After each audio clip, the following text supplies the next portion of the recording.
I'm going to do something different. If you didn't know, Art's backstory is he was a normal clown that was died, resurrected, and now works for the devil. So we're going to do something a bit different in this timeline. This alternate timeline, he would die, but he wouldn't be resurrected. He would go straight to the Hazbin universe. As Art walked around, he would see his body. He was now a clown, fully. He no longer had any humanity in him, as he would begin to laugh sinisterly. Though Art was in hell, he felt intense joy and power from it, as Art would start to go on a rampage. Sadly, though, everyone he destroys would be brought back, but he didn't know that at first. He would go and hunt people down, as he would summon strange tools like knives and other things, as he would break into their house and play games with them. As imps and other sinners would hear rumors about this clown going around town to town, but not much was known about him until one day he walked up trying to get out of the pride ring. As he touched it, though, there was a barrier. He wanted to get out. He needed to get out.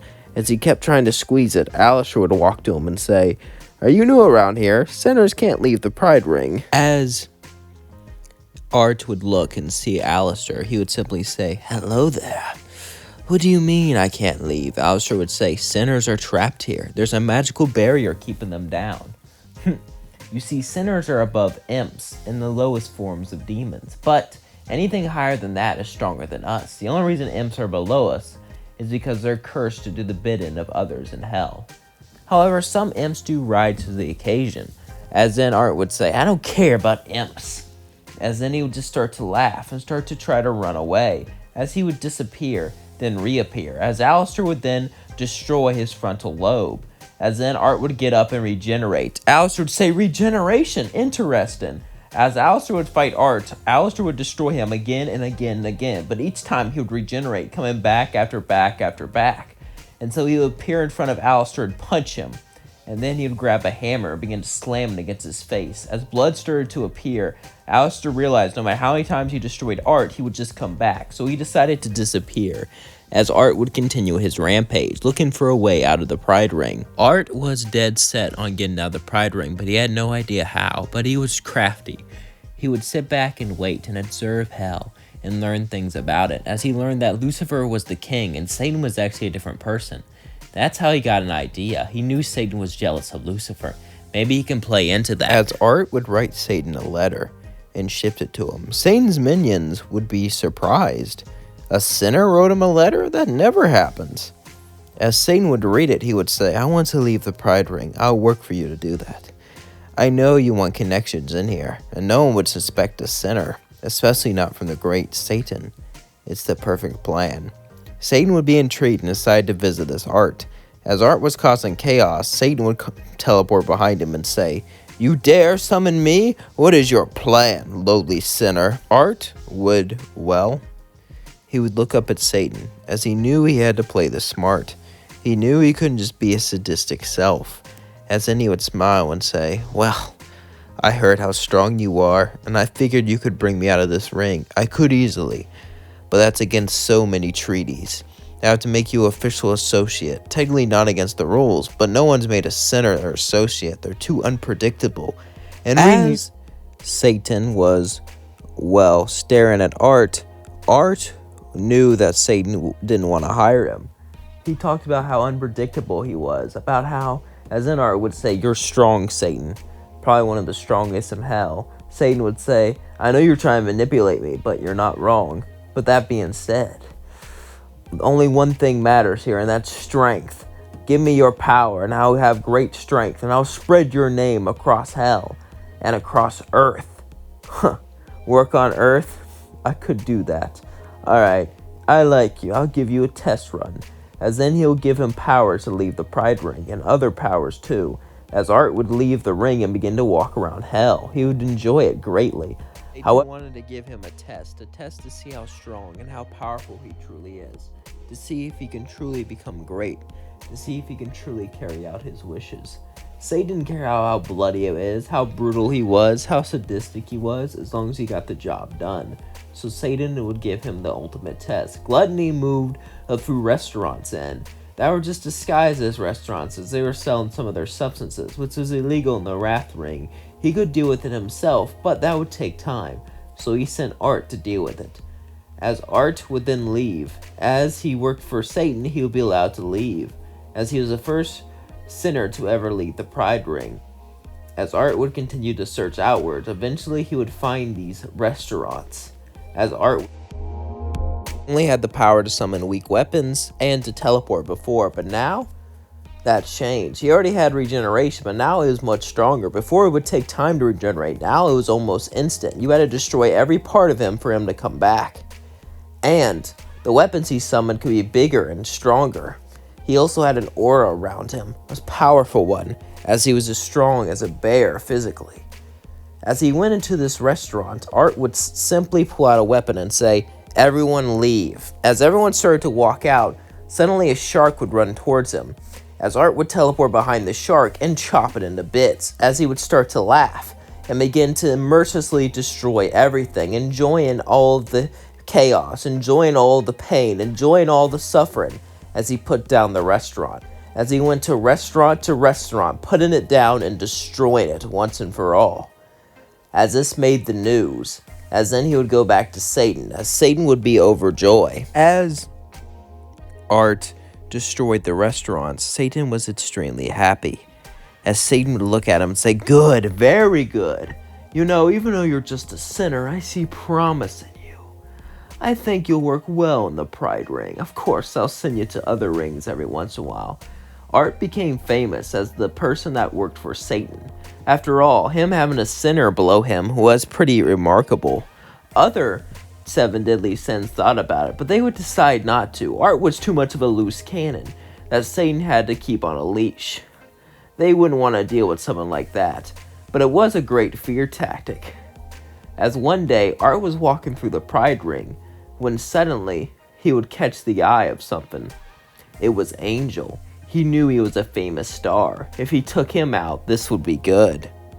As Art was about to slaughter Angel, Angel would say, wait, I'm with Charlie.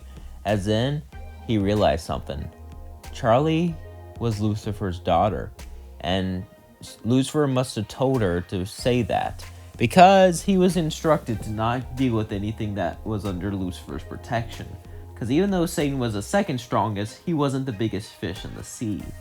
As Art would then sigh, he knew that giving up his freedom to Satan would eventually bite him, and this was it. However, this did not do too much of a big blow to him. You see, he didn't crave freedom or power.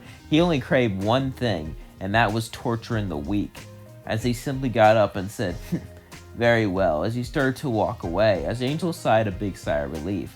Eventually, though, he'll be called to Satan for a very special assignment. Art walked up to Satan. Satan would say, "I heard you backed off of Angel. That was good. However, you need to be more careful.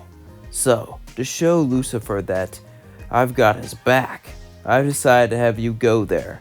Fighting angels is beneath me. Besides, it's already a gray area to have Lucifer go there. Having me go there might cause too much trouble. I want you to fight off Adam." Art would say, "Really? So I get to taste an angel's blood?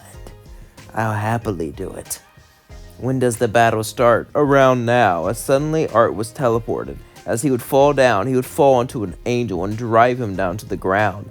As he would summon an angelic sword and slice into him. As Art would laugh, as he would use his powers to go against them. With all the chaos and destruction, most of the extras didn't even notice him. Until eventually Adam would, as he would fly and punch him back. As he would slice through him with his angelic weapon, it would start to heal. As Adam would say, "Impossible, not even a healing factor can heal this." True, but I was imbued with the most powerful magic of all of hell, which gives me an even stronger regeneration. From Satan himself, the second strongest being down here, and one of the strongest beings in the universe. As Adam would say, "So that's your secret, huh? Seems like you're still not durable, though. I'll just knock you away, keep you as a plaything." As he continued the battle, Adam, he would get destroyed over and over and over again, but each time he would come back. As then he would just distract him, as he would look over at Alastor and tell him to attack. As Adam and Art continued the battle, Art would get off on his own pain. And Alastor would stab Adam with an angelic dagger. As he fell down, Art would say, "I took sword after sword, swing after swing, even lasers, and you fell from a dagger? Pathetic."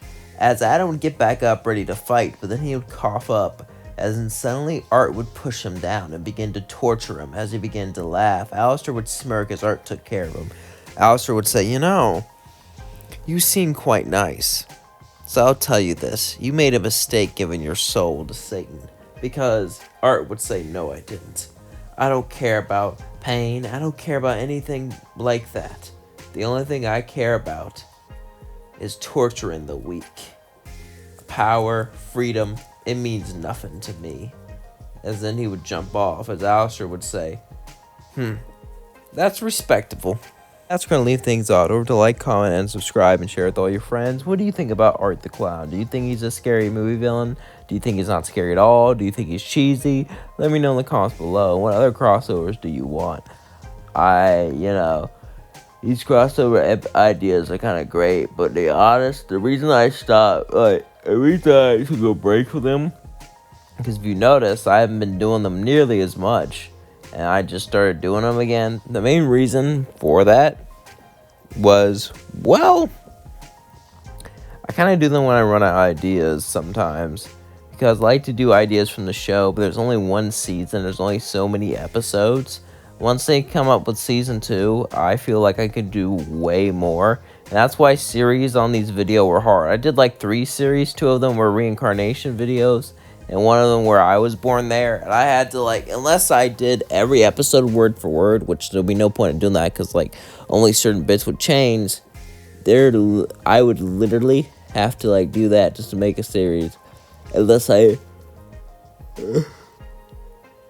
started before the series started, and used, theories and stuff, which is kind of what I have to do. But when season 2 comes out, it will add way more. I'll probably do way more series videos, or maybe since, each video does a little bit worse than the last when you do a series most of the time, I could just make one huge video. But that might take multiple days. I don't know if that would be worth it. I don't know if you guys would want me to skip an upload day to upload a bigger video. So let me know what you guys think about that, what you guys would want, and things of that nature. Also, we're about to hit which I cannot wait for. It's going to be a great experience. Definitely can't wait for that. So, yep. Don't forget to like, comment, subscribe, and share with all your friends. It means the world to me. Thank you for being here. Thank you for supporting me. Thank you for liking this channel. It means the world to me. We've been through one heck of a journey, and this channel's not done journeying, if you know what I mean. Peace out.